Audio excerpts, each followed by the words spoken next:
আমার সঙ্গে রয়েছেন রথীন চক্রবর্তী। আপনি আপনার একটু পরিচয় দিতে পারেন যে আপনার যে অভিজ্ঞতা এই ব্যবস্থা বিষয়ে আপনার কেন আগ্রহ এলো, এই বিষয়ে আলোচনা কেন করছেন। আপনারা জানেন যে আমাদের ইউএলএম বাংলা ইউটিউব চ্যানেলে রথীনবাবুর সাথে অনেক কথোপকথনের ভিডিও আছে, আমরা অনেক বিষয় নিয়ে আলোচনা করেছি এবং বহু রেকর্ডিং তো দেওয়া হয়নি, এত বিষয় নিয়ে আলোচনা করেছি আমরা, এবং আমরা এই প্রসেসের মধ্যে রয়েছি। কারণ এই সমাজ ব্যবস্থা বা রাষ্ট্র ব্যবস্থা বিষয়টি নিয়ে বহু মানুষের কাছেই অস্পষ্টতা আছে, তাই না? মানুষ মানুষ মনে করছে দেশ স্বাধীন হয়ে গেছে, সব তো মিটেই গেছে। সমস্যাগুলো যে আবার দেখা দিচ্ছে বা সমস্যাগুলো রয়ে গেছে, মানুষ সেই ব্যাখ্যাটা করতে পারছে না। দেশ স্বাধীন হয়েছে, তবু আমরা মানে শিক্ষা নেই, জীবিকা নেই, স্বাস্থ্য সুরক্ষা নেই। তো মানুষ অনেকের কাছে অস্পষ্টতা, তাই না? যে সত্যি এটা সুরাহা কি করে হবে। আমরা যখন দেখছি কোনো একটা অসুবিধা আসছে, আমরা তখন, যেটা আপনি বলছেন যে আমরা আন্দোলন করছি, কারোর হয়তো বিপক্ষে কোনো কথা বলছি, প্রতিবাদী সমাবেশ হচ্ছে, মিছিল হচ্ছে, মিটিং সবই হচ্ছে, কিন্তু আলটিমেট সমস্যাগুলো থেকেই যাচ্ছে। মানে ৭৫ বছর তো কম সময় নয়, এই সময়ের মধ্যে সমাধানগুলো একটা সিদ্ধান্তে আসা দরকার। তাহলে কি সমস্যাগুলো কি আলাদা আলাদা? প্রত্যেকটা মানুষের সমস্যা কি ভিন্ন ভিন্ন, যার ফলে আমরা একমত হতে পারছি না?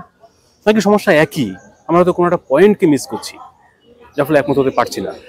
আমরা যদি বলি যে এত দল, এত মত, এত পথ, সত্যি কি আমরা যদি দর্শনের দিক থেকে দেখি, সত্যি কি ভেতরে কোনো সংঘর্ষ আছে? আমরা যদি মূল টপিকটাকে সামনে রাখি যে মানুষের শিক্ষা প্রয়োজন, কারণ এটা আধুনিক সমাজ ব্যবস্থা। মানুষের জীবন তো আর সেই গুহা জীবন নেই এখন, তাই না? এখন তো শিকার করে মানুষ খায় না, একটা ব্যবস্থার মধ্যে এসেছে। মানুষ কৃষি করছে, চাষবাস করছে, পশুপালন করছে, সব এটা ব্যবস্থার মধ্যে এনেছে। তারপরে অসঙ্গতিটা কোথায় আছে, সমস্যাটা কোথায়? তো আমি বহু মানুষের সাথে কথা বলি, কিন্তু তারা আলটিমেট এই মূল যে সমস্যাটা, সত্যি কথাটা ফাঁক থেকে যাচ্ছে, তা ধরতে পারছে না। তারা শুধু না, তো মোদী সরকার করছে, এটা তো এই তৃণমূল সরকার করছে, এটা তো বামপন্থী সরকার, তারাও কিছু করতে পারেনি, বিজেপি আসবে, তারা কি করতে পারবে, এই প্রশ্নগুলো আপনার সামনে আসছে। হ্যাঁ, তাহলে কীভাবে হবে? যদি যে কোনো পার্টি চেঞ্জ হওয়ার পরেও যদি সমস্যাগুলো থেকেই যায়, যা আমাদের এক্সপিরিয়েন্স বলছে, কেন্দ্রে কংগ্রেস ছিল, এখন বিজেপি সরকার আছে, এরপর যদি আবারও নতুন সরকার আসে, তাহলে কি বিরাট কোনো পরিবর্তন হবে? যে আমরা যেটা বলছি যে প্রত্যেকটা মানুষের জাতি, ধর্ম, ভাষা, বর্ণ নির্বিশেষে প্রশিক্ষণ, মানে শিক্ষা, তারপরে কাজের প্রশিক্ষণ, তারপরে সেই কাজ অনুযায়ী জীবিকা বা এমপ্লয়মেন্ট, 100% বলছি সকলের জন্য। তারপরে এমপ্লয়মেন্টের পরে তার যে জীবনযাপনের বস্তু পরিষেবা, সেটা কি করে পাবে, এবং আনন্দ, বিনোদন, ভ্রমণ, সমস্ত কিছু, খাদ্য, আহার, বিলাস, সবকিছুই মানুষের প্রয়োজন। তো সেইটা কি করে ব্যবস্থিত হবে, এবং একটা কর্মক্ষমতা চলে যাবার পর একটা বৃদ্ধাবস্থা আসে, সেটা নিয়ে বিরাট সংশয় মানুষের মধ্যে, যে একটা বয়স হওয়ার পরে সে কিভাবে জীবনযাপন করবে। তার তখন তারা ইয়াং জেনারেশনের সঙ্গে থাকতে পারে না, ইয়াং জেনারেশনের ভিন্ন কাজ থাকে, বয়স্কদের ভিন্ন রকম জীবনযাপন, তো একটা তালমেল থাকে না। তারা প্রচুর পরিমাণে একাকিত্বে ভোগে। আমি দেখেছি যে অনেক অনেক অনেক সমস্যা। প্রথমবাবু তবু অনেক, এখন তো 60-এর ঘরে রয়েছেন, তো তারপরে তো মানুষ চাই যে আমি বেশি দিন বাঁচবো, 100 বছর, 110, মানুষ চাই দীর্ঘজীবী হওয়ার, মানুষের পরিকল্পনা বা ইচ্ছে। কিন্তু শেষ বয়সের যে অসুস্থ জীবন বা একাকিত্বের জীবন, বা ফ্যামিলিও তার সঙ্গে থাকছে না, তাদের ভিন্ন ভিন্ন রকম জীবনযাপন, এই যে আমি বলছি ভবিষ্যতের নিরাপত্তা। এবং তারপরে বড় সমস্যা, এক সমস্যা যে আমার পরের প্রজন্মের কি চাকরি বাকরি, জীবন জীবিকার ব্যবস্থা কি হবে। আমি নয় একটা সরকারি চাকরি পেলাম, আমার জীবনযাপন, ফ্যামিলি চলে যাচ্ছে, কিন্তু আমার পরের প্রজন্ম কি হবে, তারা কি সরকারি চাকরি পাবে, তাদের জীবনযাপন কেমন হবে, তাদেরও এরকম সময় আসবে। তো এই যে কমপ্লিট জীবনযাপনের যে সংশয়, জন্ম থেকে মৃত্যুকাল অবধি, এই যে মধ্যবর্তীকালের যে জীবনযাপনটা, এই যে দুশ্চিন্তা, এটা মনে হয় যে কোথাও একটা ফাঁক থেকে যাচ্ছে, যে আমরা সমস্যাগুলো দেখছি, ফেস করছি, কিন্তু সমাধানের নিরিখে বোধহয় আমরা একমত হতে পারছি না। তো আমি যে সমস্যাগুলোর কথা বললাম যে মানুষের প্রয়োজন, এই জন্য তো কারো বিরোধের দরকার নেই, এই জন্য তো তার দরকার নেই, আমার দরকার, তা তো নয়। শিক্ষা, জীবিকা, সুখ সুবিধা, বাসস্থান, বা আমরা যদি খাদ্য, বিনোদন, না যাতায়াত, এই সবই প্রত্যেকটা মানুষের দরকার। আমরা প্রতিদিন এই জন্যই কাজ করছি, এই জন্যই আমরা লড়াই করছি। তাহলে এইটা কি করে হবে, এই সিদ্ধান্ত আসতে গেলে তো আমাকে তার ভিন্ন ভিন্ন পার্টি করে প্রতিবাদ করা দরকার নেই, একমত, এটাতে একমত হওয়া যায়, তাই না? মানুষের একটা সুখী, সমৃদ্ধশালী জীবন দরকার, এবং সেটা অবশ্যই সুনিশ্চিত দরকার, সুরক্ষিত বন্দোবস্ত দরকার। এই তো উদ্দেশ্য, তাই না? হ্যাঁ, এর যদি আমরা বিভিন্ন ডালপালা দেখি যে মানুষের চেতনা কি আছে, কথার চেতনার স্তর আছে, সেটা ভিন্ন বিষয়। আমি মোটা মোটা করে যদি বলি, এই তো, এর বাইরে কি আছে? সবই তো আমরা তাই করছি। ভালো একটা আহারের ব্যবস্থাপনা চাই, খাদ্য, ভালো একটা বাসস্থান চাই, বাড়িতে যেন ভালো সুখ সুবিধা থাকে, যেমন এসি, ফ্রিজ, টিভি, যা যা দরকার, মোবাইল, কম্পিউটার, ল্যাপটপ, বা যাতায়াতের জন্য যে ব্যবস্থা, গাড়ি, এই তো। তারপরে আমরা একটু পার্টি করতে চাই, একটু আনন্দ করতে চাই, উৎসব করতে চাই, ভ্রমণ, বিনোদন আমরা বলতে পারি, সেগুলো দরকার মানুষের। এই তো মানুষের প্রয়োজনীয়তা, এর বাইরে কি আছে? আমি যদি বলছি যে অমুক তমুক বিরোধিতা করবে, কারণ এই টপিকটা এখনো রতনবাবুর সামনে আসেইনি। এই যে মূল বিষয়টা আমরা যদি দেখি যে দেশ প্রত্যেকটা মানুষের, আজকে আমরা বড় বড় পুঁজিপতিদের এক্সাম্পল দিয়ে বলছি, আমরা সমস্যাটাকে বাইপাস করে যাচ্ছি, আসলে কিছুই না। পুঁজিপতি সেও তো মানুষ, সেও তো বহু মানুষকে এমপ্লয়মেন্ট দিচ্ছে। সরকারে যারা যারা বিরোধিতা করছে যে আমাদের সরকার এলে কাজ হয়ে যাবে, তো তাদের সরকার এলে তারা কিভাবে কাজ করবে? টাকাই তো লাগবে। অ্যাকচুয়ালি উন্নয়ন করতে কি লাগবে? টাকা ছাড়া উন্নয়ন হয়? তাই না? তো টাকা কোত্থেকে আসবে? তারা হিসাব তখন দিতে পারে না, কি করে করবে তারা? তাই না? কি করে করবে বল? টাকাই তো লাগবে, টাকা কোত্থেকে আসবে? সেটাই যার ফলেই তো এতগুলো দেশে কমিউনিস্ট শাসন আসার পরও একচ্ছত্র ক্ষমতা। আমি যদি বলি কিউবা, চীন, রাশিয়া, একচ্ছত্র ক্ষমতা, তাহলে তাদেরকে কে আটকাচ্ছে? এই বিশাল দেশ চীন, বিশাল দেশ রাশিয়া, তাই না? সেখানে চীনে তো কোনো সম্পদের অভাবই নেই, সব ভারতের মতোই সবকিছু আছে। এত বড় দেশ, জায়গা আছে, প্রাকৃতিক সম্পদ রয়েছে, কাজের জন্য মানুষ রয়েছে, আর টেকনোলজিতে সব থেকে ডেভেলপ আমরা ওখানে চীনে, তাই না? কিন্তু বলতে পারবেন যে টেকনোলজি সেখানে নেই, খুব কম মানুষ লাগবে সেখানে যদি টেকনোলজি ব্যবহার করে উৎপাদন ব্যবস্থা করা যায়। আর তবু মানুষের সেখানে অল্প সময়ের মধ্যে সামান্য 49 সনে স্বাধীন হয়েছে। হ্যাঁ, আজ এই বছরের মধ্যে সে বিশ্বের সেরা হয়ে গেছে। হ্যাঁ, আর আমাদের দেশ তার 2 বছর আগে স্বাধীন হয়েও আজকে খুব জোর হলে পরে 25 to 30% লোক একটু খেতে পাচ্ছে, যেটা দরকার। একটা মানুষের জন্ম থেকে মৃত্যু পর্যন্ত, সকাল থেকে রাত পর্যন্ত যেভাবে একটা মানুষ বেঁচে থাকা দরকার, অন্ন বস্ত্র বাসা, এমন কিছু না। একটা মানুষের, আমরা যা যতটুকু বুঝেছি, একটা মানুষের ওই সারা মাসে ডাল ভাত, সবজি ভাত, একটু মাছ, বা যেখানে যে খুব জরুরি করে 4-5 হাজার টাকা, যার যেমন প্রয়োজন। হ্যাঁ, 4-5 হাজার টাকাতে আমাদের দেশের যে অর্থনৈতিক অবস্থা, তার যে দ্রব্য সামগ্রীর যে মূল্যায়ন, 4-5 হাজার টাকা হলে পরে মোটামুটি চলে যেতে পারে খাওয়া দাওয়া। কিন্তু সেই লোকটা যদি কাজ করে, সে কৃষিক্ষেত্রে হোক আর শিল্পে হোক বা পরিষেবামূলক জায়গায়, সে যদি 8 ঘন্টা কাজ করে, আমি 8 ঘন্টাটাই ধরলাম, ঠিক মতন রাষ্ট্র যদি ব্যবস্থা করে তাহলে 8 ঘন্টাও করতে হয় না। তার যদি পরিপূর্ণ ব্যবস্থা থাকে, 5-6 ঘন্টাতেই যথেষ্ট উৎপাদন হয়ে যায়। আমি 8 ঘন্টাই ধরে নিলাম আমাদের ব্যবস্থা অনুযায়ী। তাহলে সে দেখা যাচ্ছে, সে না হলে পরেও যে সম্পদ সৃষ্টি করছে 8 ঘন্টায়, তার মূল্য হচ্ছে প্রায় 15-20 হাজার টাকা। এই আরও বেশি, মানে মিনিমাম 15-20 হাজার টাকা আরও বেশি সে উৎপাদন করে, তার উৎপাদনের মূল্য। তাহলে সে কি করে সমস্ত বেঁচে থাকার যা যা দ্রব্য দরকার, অন্ন বস্ত্র বাসস্থান, শিক্ষা, চিকিৎসা, সুরক্ষার ব্যবস্থা, সেইগুলো থেকে বঞ্চিত হচ্ছে কেন? একটা মানুষ কাজ করলে সে যদি তার সম্পূর্ণ নিরাপত্তার জন্য যা দরকার মূল্য, তার 4-5 গুণ, একটা মানুষ কাজ করলে তার 4-5 গুণ সে মূল্য উৎপাদন করে, তাহলে সে কেন, মানে সেই মানুষগুলো সে কেন প্রায় বলতে গেলে নিরক্ষর এবং পরিপূর্ণ যে খাদ্য দরকার, পুষ্টি দরকার, তার থেকে বঞ্চিত হচ্ছে, নিরাপত্তার থেকে সেভাবে বঞ্চিত। মানে সে সত্যি সে কাজ করতে চাইছে, এটা একটা বিরাট বিষয়, অবশ্যই, তাই না? তাকে কাজ দিতে পারছে না সরকার, দেওয়া সম্ভব হচ্ছে না, তাই না?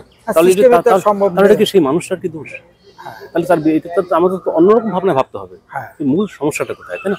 সে দেখুন শিখতে চাইছে, সে কাজও করতে চাইছে, সে রাষ্ট্রের যে উৎপাদন ব্যবস্থা সে যোগদান দিতে চাইছে, তার কাজের বিনিময়ে তার যা প্রয়োজন সেটা সে চাইছে, এবং সেটা রয়েওছে দেশে, আমরা যে নেই। কিন্তু আমরা মাঝখানে এমন একটা মুদ্রা ব্যবস্থা রেখে দিয়েছি, টাকাটা তাকে আমি ট্রেনিংও দিচ্ছি না, এমপ্লয়মেন্টও দিচ্ছি না, রোজগারের ব্যবস্থা করে দিচ্ছি না, সুখ সুবিধার সুরক্ষার ব্যবস্থা করছি না, তাকে আমি বলছি যে দেখো সে অলস, সে কাজ করতে চায় না, অনেকে এই ধরনের বলে, তাই না? তো এই সমস্যা তাহলে সেখানে নয়, কোনো মানুষের মধ্যেই সেই সমস্যা নেই, প্রত্যেকটা মানুষের সে ভালো থাকতে চায়, ভালোভাবে বাঁচতে চায়। আপনি চীনের বিষয়টা বলছিলেন, চীনেও সমস্যা রয়েছে, সেও কিন্তু আমি বলছি যে আমার যেটা কথা, যেটা হচ্ছে যে মানে 50 বছর হয়ে গেছে, পেরিয়ে গেছে, তাহলে চীনের যে সমাজতন্ত্রের যে বিষয়টা যেটা ছিল, আমি সম্ভবত পরের বিষয় বলছি, সেখানেও আসা সম্ভব হয়নি। আমি কিন্তু সত্যি কাউকে কোনো দোষারোপ করছি না, আমরা এটা পর্যালোচনার প্রতি সমীক্ষা করছি, কারণ দোষারোপ করলে আপনি সমাধান করতে পারবেন না, আপনি সেই মূল রুটটাই মিস করবেন, তাই না? আমরা বলছি যে মানুষের মধ্যে কোনো দোষ নেই, দোষ হচ্ছে সিস্টেমের মধ্যে যে ব্যবস্থাপনাটা কি করে সম্ভব, এইটা নিয়ে আলোচনা করা দরকার। আমরা যদি বলি যে অমুক পার্টি খারাপ, তমুক ব্যক্তি খারাপ, তাহলে আপনি কোনোদিন সেই সমস্যা আসছে, আমরা এইটাই করছি, তাকে তার বিরোধিতা করলে পরে সুবিধা। সে সত্যি ভুল করছে, ভুল হচ্ছে, আমরা করতে পারছে না, তার বিরুদ্ধে আমি আমি খুব কঠোর, আমি খুব কঠোর সংগ্রামী, কঠোর আন্দোলনকারী, কঠোর সত্যি কথা বলছি। তাহলে আমাদের ভাববার মূল পয়েন্ট হচ্ছে যে মানুষের ত্রুটি না ব্যবস্থাটার ত্রুটি। তাহলে আমরা আলোচনা করে দেখছি মানুষের ত্রুটি কি করে হয়, প্রশ্ন উঠে যাচ্ছে। মানুষের ত্রুটি যারা বলে বা কেউ যদি বলে মানুষের ত্রুটি, মানুষই অশিক্ষিত, মানুষই অলস, মানুষ কাজ করতে চায় না, মানুষ খারাপ, সে নিজেকে তৈরি করছে না, হ্যাঁ যোগ্যতম তৈরি করছে না। হ্যাঁ, কিন্তু তাহলে আমরা যদি সেইখান থেকে শুরু করি যে অ্যাকচুয়ালি মানুষটারই দোষ, তাহলে কি করে আমরা বলছি যে মানুষের সহজাত প্রবৃত্তি অনুযায়ী সে তো কাজ করতে চায়, কাজ করে সে ভালো মতন থাকতে চায়, তাহলে সে কেন কাজ করতে পারছে না? তার ব্যবস্থাটা নেই, মধ্যে তার কাজের ব্যবস্থা নেই, এই ব্যবস্থাটার মধ্যে তার কাজের ব্যবস্থা নেই, ফলে সে কাজ করার সুযোগ পাচ্ছে না, সে উৎপাদন করতে পারছে না, সে বঞ্চিতও হচ্ছে স্বাভাবিকভাবে। ব্যবস্থাটা যদি পরিপূর্ণ থাকতো মানুষের জন্য, অর্থাৎ জন্ম থেকে মৃত্যু, সকাল থেকে রাত পর্যন্ত যে সকল দ্রব্য মানুষের দরকার, যে পরিষেবা দরকার, তার পরিপূর্ণ ব্যবস্থায় যদি থাকতো, এই ব্যবস্থার মধ্যে মানুষের বেঁচে থাকার যা উপাদানগুলো সেইটা যদি থাকতো, তাহলে পরে এই সমস্যাগুলো হতো না। আর এই দল ওই দলকে বলছে খারাপ, ওই দল আরেক দলকে বলছে খারাপ, এই মানুষ ওই মানুষকে বলছে খারাপ, ওই মানুষ ওই মানুষকে বলছে খারাপ, এই চর্চা উঠে আসছে যে একটা দীর্ঘ বৈষম্যের মধ্যে দিয়ে যে মানুষ যে বঞ্চিত হচ্ছে। তখন সিস্টেমটাকে মানুষের সামনে যাতে সঠিকভাবে মূল্যায়ন করে না দাঁড় করানো যায়, যা মূল্যায়ন না হয়, তার জন্য মানুষের মধ্যে বিভেদ সৃষ্টি করা, মানুষের চিন্তা ভাবনাগুলোকে পাল্টে দেওয়া, এমন কিছু ঘটনা ঘটছে বা ঘটিয়ে দেওয়া হচ্ছে, মানুষ সেগুলো নিয়েই ব্যস্ত হয়ে পড়ছে। আমাদের দেশ এটা তো ঘটনা, উন্নত দেশের থেকে আমাদের দেশের শিক্ষা ব্যবস্থা অনেক পিছিয়ে, খাদ্য পুষ্টি প্রশ্নে অনেক পিছিয়ে। ওইখানে এই ত্রুটিগুলি রয়েছে, এটাকে অস্বীকার করতে পারবে। পুষ্টি সম্পন্ন এবং প্রয়োজন যতটা তার মানুষের প্রয়োজন প্রত্যেকদিন যে ক্যালোরি, সেই ক্যালোরি কি সে পাচ্ছে না। সেই শিক্ষা কি সে পেয়েছে? পায়নি। আর না পেলে তার অপোজিট কি, কুশিক্ষা সে পাচ্ছে। শিক্ষা না পেলে, প্রকৃত শিক্ষা, ভালো শিক্ষা না পেলে, তখন স্বাভাবিকভাবে সে কুশিক্ষায় সে আক্রান্ত হবে, তার ভাবনার জগতে ওইগুলি ঢুকে যাবে। তার তো চাহিদা আছে, এটা পূরণ না হলে সে তো বিকল্প পথে পূরণের ব্যবস্থা করবে। সে তো ভালো শিক্ষিত হয়ে উঠতে চায়। খাবারের প্রশ্ন তাই, যদি সম্পূর্ণ খাবারের ব্যবস্থা থাকতো তাহলে সে এই রোগাগ্রস্ত হতো না, সে চিন্তা ভাবনা, নানা রকম বিকৃতির চিন্তা ভাবনাও তার আসতো না। অন্যের খাবার নিয়ে কামড়াকামড়ি করা, হিংসা হওয়া, এইসব বিষয়গুলো অবশ্যই থাকতো না।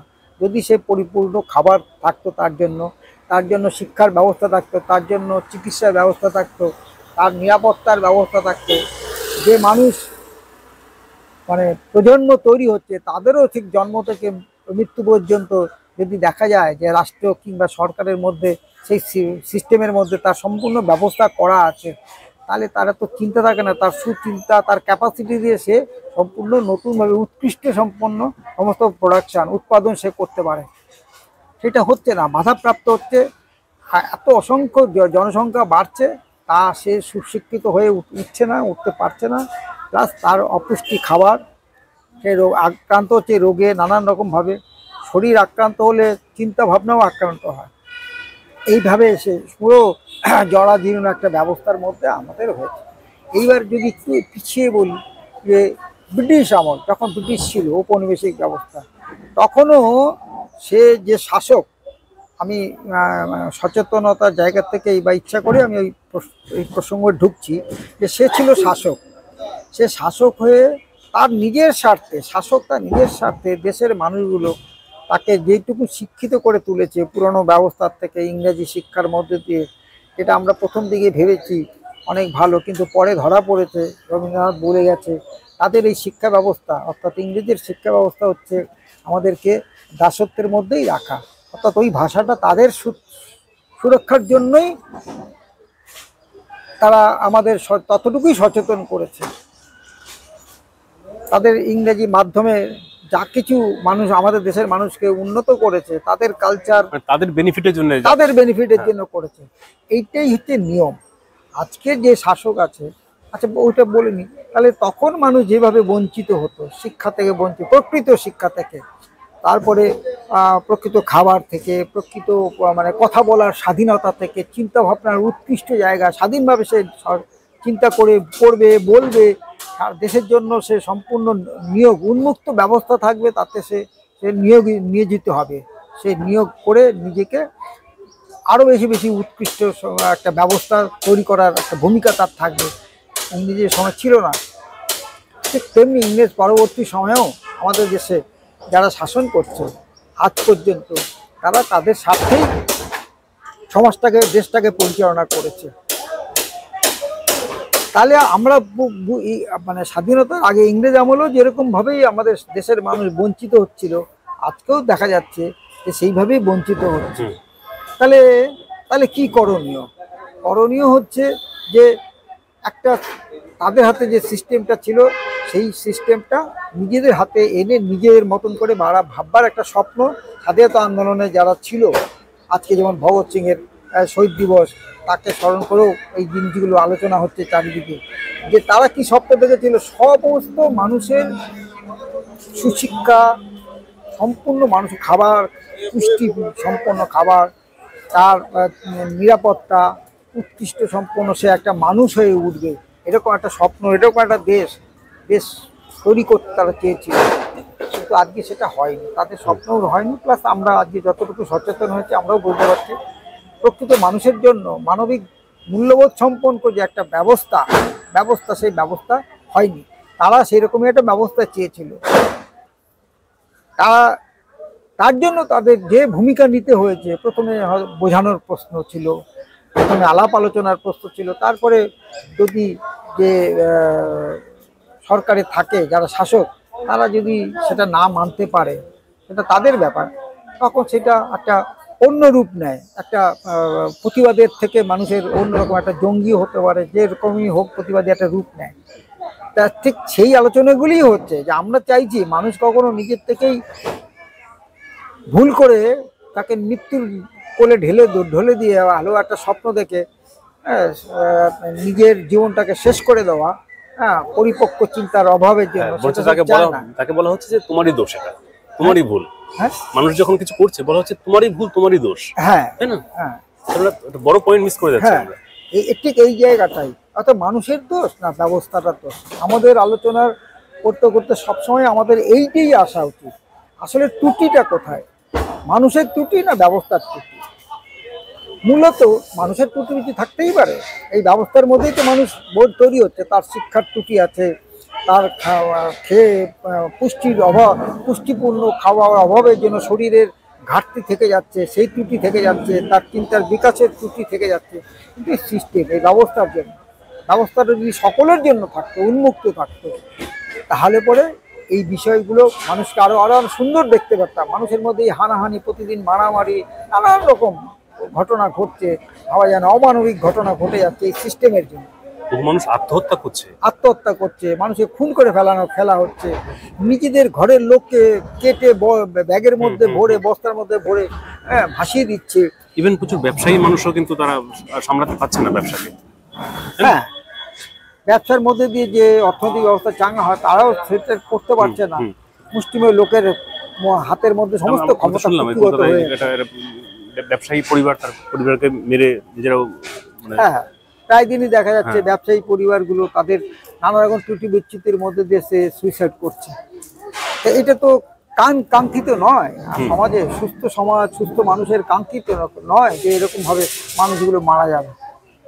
এই ব্যবস্থার ত্রুটির জন্যই তার কার্যকলাপের ত্রুটি হচ্ছে, এই ব্যবস্থার ত্রুটির জন্য তার ভাবনা চিন্তাও ত্রুটি বিচ্যুতি এসে যাচ্ছে। তাহলে আমার মূল জায়গায় যেতে হবে ব্যবস্থাটা। এই ব্যবস্থা যারা আছে তারা যদি মনে করে যে তারা সমস্ত ঠিকঠাক করে দেবে, তাহলে হলো, কোনো ব্যাপার না। কিন্তু তারা যদি না পারে, তাহলে পরে তো অন্য একটা সিস্টেমের কথা ভাবতে হবে। এই সিস্টেমের মধ্যে যদি না হয়, তাহলে অন্য একটা সিস্টেমের কথা ভাবতে হবে, যে সিস্টেমে সমস্ত মানুষ যাতে খেয়ে পড়ে তার অন্ন, বস্ত্র, বাসস্থান, শিক্ষা, চিকিৎসা, নিরাপত্তা, বেঁচে থাকার জন্য যা দরকার সে তারা সেই মতনই ব্যবস্থা করে নেবে, পৃথিবীতে আছে, করে নেবে, মানে এটা কল্পনা না, এটা স্বপ্ন না, মানে সেই স্বপ্ন না, বা মানে বাস্তব সম্পন্ন স্বপ্ন, এর মানে হতে পারে। সিস্টেমটা যদি সেইভাবে তৈরি করা যায় সকলের জন্য, তাহলে সেইটা কি, আজকে যদি আমি সেই সুযোগ কিছুটা পাই বলার, মানে যেখান থেকে আমি বলতে চাইছি এইবার এই পার্টে ঢুকছি, তাহলে সেই সিস্টেমটা কি, সেই সিস্টেমটা হচ্ছে মানুষের মানুষের শাসিত সিস্টেম হবে। মানুষ সেই শাসন করার পদ্ধতির মধ্যে প্রত্যেক দিন সক্রিয়ভাবে যাতে ভূমিকা থাকতে পারে, প্রত্যেক মানুষের, কিছু মানুষ সে শাসন করবে, মানে আমাদেরকে সেইভাবে বোঝানো হচ্ছে মানে রাজনৈতিক ক্ষমতায় সকলের সমান অধিকার, হ্যাঁ, সাংবিধানিক সিস্টেমগুলো যে পরিবর্তন হচ্ছে, কোন নীতি নিয়ম আসছে, যেন নাগরিক জানতে পারে, যেন অংশগ্রহণ করতে পারে। এখন তো অনলাইন সিস্টেম এসে গেছে, হ্যাঁ, তাই না? প্রত্যেক নিজে থেকে বুঝে নিক। হ্যাঁ, এখন তো আরো বেশি সুযোগ হয়ে গেছে, অনলাইন সিস্টেম, হ্যাঁ, মোবাইলের মধ্যে দিয়ে সে তার মত প্রদান করতে পারে, এমন না যাকে বাইরে যেতে হবে, অসুবিধা থাকলে সে ঘরের থেকেও মত দিতে পারে। ঠিক ঠিক, কারণ এখন যে দলতন্ত্র চলছে, কি হয়, আমরা দলকে 5 বছরের জন্য ভোট দিচ্ছি, তো 5 বছর আমরা কিছু করতে পারছি না, আমার হাতে কোনো ক্ষমতা নেই, আমি তাকে পাল্টানোর, ভুল শুধরে দেওয়ার কোনো ক্ষমতাই নেই, আবার তাকে 5 বছর ওয়েট করতে হচ্ছে, তাই না? এবার 5 বছরের মধ্যে সে কি করে ভোট আসবে, সেই দিকে সরকারের মূল নজরটা, ভোটটাকে সুরক্ষিত করা, এটা তো ভুল। তার দেখা উচিত যে সমগ্র জনগণের কি করে কল্যাণ, যে উদ্দেশ্যে আমি এসেছিলাম, সেই উদ্দেশ্যে ডেভেলপমেন্টের দিকে সকলকে নিয়ে গেলে কিন্তু আর বিরোধিতার বিষয় থাকে না। তাই বিরোধিতা কেন, তাই না? তাই বিরোধিতা কমে যাবে ধীরে ধীরে। আমি যদি সকলকে যদি উন্নয়নের দিকে নিয়ে আসি, যে আমরা সকল নাগরিক আমার নাগরিক, সে বিরোধী হোক, যে কোনো দলের, ধর্ম, জাতি, সব সকল নাগরিক আমার, সকলের দায়িত্ব আমার, রাষ্ট্রীয় ব্যবস্থার কথা বলছি আমি, তাই না? তো এটা না করে সে ভোটটাকে শুরু, তার মানে এটা ভুল, আমরা ভুল দিকে যাচ্ছি। আমরা মূল যে উদ্দেশ্য ব্যবস্থার, যে শুরুতে মানুষ পরিবার গঠন করেছে, তারপরে সমাজ সংস্কৃতি ধাপে ধাপে হয়েছে, মানুষ বুঝতে পেরেছে যে একা একা সব করা সম্ভব নয়। আমার খাদ্যের ব্যবস্থা করা, বাসস্থানের ব্যবস্থা করা, সুরক্ষিত থাকার ব্যবস্থা করা, চিকিৎসার ব্যবস্থা করা, মানে বস্তু পরিষেবার ব্যবস্থা করা, এই যে আমি যে জামাটা পরছি, প্যান্ট পরছি, এই কিছুই আমরা কিন্তু একা একা করতে পারবো না। ফলে মিলিত প্রয়াস, তার জন্য তো ব্যবস্থা, যে আপনি কোনো একটা কাজ, পার্টিকুলার একটা কাজ আপনি করলেন, আমি একটা, প্রত্যেকের কাজ বুঝে নিল, যার যেরকম পছন্দ, এই জন্য তো ব্যবস্থা এসেছে, তাই না? তাহলে আমরা এই জায়গাটাকে মিস করে দিচ্ছি, যে প্রত্যেককে যদি আমরা কাজ দিতে পারি, কাজে লাগাই, তাহলে তো সমস্যা থাকে না। তাহলে ব্যক্তির দোষারোপটা কোথায়? ব্যক্তি তো মিলেই তো সমাজ হয়েছে, এই যে রাষ্ট্রীয় ব্যবস্থা কেন এসেছে? হ্যাঁ, এখানে এই কনসেপ্টটাকে, কোন কনসেপ্টটা হচ্ছে, আমার যেটা মনে হয় আমাদের আলোচনার মধ্যে দিয়ে যেটা ধীরে ধীরে আরো বেশি ডেভেলপ করছে আমার, সেটা হচ্ছে যে তাহলে মানুষকেই এই ব্যবস্থার মধ্যে সক্রিয় থাকতে হবে প্রতিদিন, অর্থাৎ সেটা মানুষেরই ব্যবস্থা হবে। মানুষ সমস্ত মানুষ যদি বিভিন্ন স্তরে স্তরে, বিভিন্ন জায়গা ভিত্তি হতে পারে, তার জাতপাত অনুযায়ী হতে পারে, হ্যাঁ, মানুষকে তার কথা বলার সুযোগ, তার ভাবনার সুযোগ, তার নিজের ডেভেলপমেন্ট করার সুযোগ, ভাববার সুযোগ, তার পরিকাঠামো জন্য তার কি কি দরকার, সেটা যদি নিচু তলার একদম মানুষ, তারা যদি সংঘবদ্ধভাবে, তার একটা প্রসেস সিস্টেম থাকে, সিস্টেম ব্যবস্থা, যে একদম নিচু তলার মানুষ, একদম প্রান্তিক মানুষ, তারা যদি তাদের কি প্রয়োজন বেঁচে থাকার জন্য, সেটা তারা ঠিক করবে। যে আমাদের এই অঞ্চলে গ্রাম হতে পারে, শহর হতে পারে, সেখানে নাগরিক কমিটি কিংবা ওয়ার্ড কমিটি, সংবিধানে যেটা আছে, গ্রামে গ্রাম সভা আছে, সেখানকার মানুষ, ওয়ার্ড কমিটি বা গ্রাম সভার মানুষ, তারা ঠিক করবে, এটা স্বাভাবিক, তা সংবিধানেই আছে, তারা ঠিক করবে যে আমার ওই অঞ্চলে কিভাবে ডেভেলপ হবে। অর্থাৎ মানুষ, আমার এই অঞ্চলে এত মানুষ আছে, তার কি খাওয়া দাওয়া দরকার আছে, তার কি শিক্ষা, সেজন্য কটা স্কুল কলেজ দরকার আছে, তার পুষ্টির পরিমাণ নির্ধারণ করা, জনক উৎপাদন, পণ্য উৎপাদিত হচ্ছে কিনা, সেটা সুরক্ষার মতন ব্যবস্থা তৈরি হয়েছে কিনা, তাহলে খাদ্য হলো, শিক্ষা হলো। এবার স্বাস্থ্যে যদি আসি, তাহলে স্বাস্থ্য চিকিৎসা, শরীর অসুস্থ হতেই পারে, তাহলে তার জন্য পুষ্টি, প্রথম হচ্ছে সুখাদ্য, তারপরেও যদি অসুস্থ হয় তখন তার চিকিৎসার ব্যবস্থা, তো সেই চিকিৎসা যতটা হাসপাতাল দরকার আছে ছোট বড়, তার পরিপূর্ণ, অর্থাৎ 100টা লোক আছে দেশে, তাহলে 100টা লোকের জন্যই তার হাসপাতাল, চিকিৎসার ব্যবস্থা থাকতে হবে। 100টা লোকের জন্যই কতটা খাদ্য দরকার, তার খাদ্য উৎপাদন করতে হবে। সেটা কখন সম্ভব? যখন একদম নিচু তলার মানুষ পর্যন্ত ইনভলভ হবে, তারা নিজেরা ঠিক করবে আমার এই অঞ্চলে এত লোক আছে, তার এত খাদ্য দরকার, তার এতটা স্কুল দরকার, তার এতটা চিকিৎসার জন্য হাসপাতাল দরকার, তার এত ওষুধ দরকার, রাস্তাঘাট দরকার, তার নিরাপত্তার জন্য এইভাবে সুরক্ষার ব্যবস্থা থাকা দরকার। এইটা তারা যখন ঠিক করবে তখন সকলের জন্য মানে 100% যেটা বলা হয় সংখ্যা তত্ত্ব, 100% মানুষের ডিমান্ড চাহিদা তৈরি ব্যবস্থা তৈরি হলো, 100% উৎপাদন হবে, তারাই উৎপাদন করবে। আর 100% উৎপাদন হওয়ার পরে সেইটা সে তার কর্মসংস্থানের ব্যবস্থা হলো, কর্মসংস্থানের ব্যবস্থা হলে পরে সে তার আয়ের ব্যবস্থা হলো, এবং এই সার্কুলারে অনুযায়ী রাষ্ট্র এটাকে নিয়ন্ত্রণ করবে, তার এটা প্রত্যেকটা মানুষ চালাবে কে? ব্যবস্থার অংশ হলো, তাকে সেই অধিকার দেওয়া হলো হ্যাঁ বলার এবং কর্ম করার, অংশগ্রহণ করবার, হ্যাঁ, এই অধিকার। সেই অধিকারটা তার প্রতিষ্ঠা হয়ে যাচ্ছে, হুম। তার প্রতিষ্ঠা হয়ে যাচ্ছে সম্পূর্ণভাবে। এইরকম একটা ব্যবস্থা তৈরি করা যাচ্ছে, আর এইটাকে নিয়ন্ত্রণ করবে, পরিচালনা করবে রাষ্ট্র বলি আর সরকার বলি, এটাই নিচুতলার জনগণ থেকে উচ্চতলা পর্যন্ত সমগ্র জনগণ, সমগ্র জনগণ প্রতিটি মুহূর্তে। এমনকি যেমন বলা আছে যে মানে কোনো যদি আমাদের প্রতিনিধি আমরা তৈরি করি, যে এ আমার প্রতিনিধি হলো এই অঞ্চলের মানুষের, সে যদি কোনো রকম কোনো দুষ্কর্ম করে কিংবা সে অযোগ্য হয়ে ওঠে কোনো কারণে, তাহলে তাকে আবার পাল্টে দেওয়ার ক্ষমতাটাও জনগণের হাতে থাকবে। 5 বছর বাদে আমাদের কথা কনস্টিটিউশন অনুযায়ী সে ঠিক হবে, তার আগে কেস কামারি করে তার আগে সে তার 5 বছর কেন, সে 50 বছর 25 বছর পর্যন্ত তার বিচার চলছে। আর ইভেন সে 5 বছরেও যা সম্পদ সংগ্রহ করে নেবে তারা না করলেও চলবে, না করলেও এটাও তো ভুল। হ্যাঁ, এবং এই ব্যবস্থায় খোলামেলাই আলোচনা হচ্ছে যে এই ব্যবস্থা সে তার নিজের তার সুরক্ষা হয়ে যাচ্ছে। সে যে 5 কোটি টাকা কামালো কি 50-100 কোটি টাকা কামালো, সে সব বিভিন্ন জায়গায় বিতরণ করে সে তার নিজের সুরক্ষা করছে, অথচ সে যেটা কামাচ্ছে সেটা জনগণের পরিশ্রমের মধ্যে দিয়ে উৎপাদিত দ্রব্যের মূল্য। এই যে কনসেপ্টগুলো, এই কনসেপ্টগুলো মানুষ যখন বুঝতে পারে বা মানুষকে বুঝিয়ে সচেতন করা যাবে যে এই যে দ্রব্য উৎপাদন হচ্ছে, যে মূল্যটা, যে সম্পদ তৈরি হচ্ছে, সেটা তো সমগ্র মানুষের পরিশ্রমের অবদান, সেটা কেন মুষ্টিমেয় কিছু লোকের পকেটে যাবে, এবং পকেটে যে সেটা সঠিকভাবে নয়। আমাদের আজকে নতুন করে ভাবতে হচ্ছে কেন, যে ভুল হলে পরে সে যদি শুধরাতো, তাহলে পরে আজকে অত হয়তো এইভাবে আলোচনা করতে হতো না বা ভাবতে হতো না মানুষকে। আজকে আমরা আপনি কি সেখানেও কি আপনি দেখছেন যে সেই আমি তো বহু নেতা নেত্রী দেখেছি যারা সত্যি সত্যি কিন্তু সৎ নৈতিক আদর্শ নিয়ে রাজনীতিতে এসেছেন, জনগণের কল্যাণ করতে এসেছে, তাই না? কিন্তু সেও তো ব্যর্থ হচ্ছে। আমরা মানলাম যে ম্যাক্সিমাম মানুষ তারা স্বার্থপর হয়, নিঃস্বার্থ দেখবে, নিজেকে সুরক্ষিত করার চেষ্টা করবে, কিন্তু এমন নেতা নেতৃত্ব আছে যারা সত্যি জনকল্যাণের জন্য এসেছে, তারাও কি কাঙ্ক্ষিত কল্যাণ করতে পেরেছে? তাহলে সমস্যাটা কোথায়? হ্যাঁ, এটাও একটা প্রশ্ন। তার মধ্যে এই যে আমাদের দেশে প্রায় 800-র কাছাকাছি এমপি আছে, আরও ব্যবস্থা করা হয়েছে, এখন শুনলাম বা ওই নতুন যে পার্লামেন্ট হয়েছে সেখানে প্রায় 1200 প্রতিনিধি এমপি হবে, রাজ্যসভা লোকসভা মিলে। তাদের সংখ্যা বাড়ছে, তাদের রক্ষণাবেক্ষণের জন্য মানুষের পরিশ্রমের ব্যবস্থা করা হচ্ছে, অথচ মানুষ পাচ্ছে না দীর্ঘদিন ধরে। তাহলে এখন আমরা কি দেখছি যে 30% একটা মোটামুটি একটা অনুমান, 30%-এর মতন মানুষ একটা বেঁচে থাকার একটা ব্যবস্থা হয়েছে। বাকি 70% মানুষের জন্য বেঁচে থাকা বলতে মানবিক মূল্যবোধ সম্পন্ন বেঁচে থাকা, সেটা নেই। কোথায় তারা কিভাবে আছে তার বাড়িতে ঢুকলে বোঝা যায়, হ্যাঁ, তার সঙ্গে বসে কথা বললে বোঝা যায়।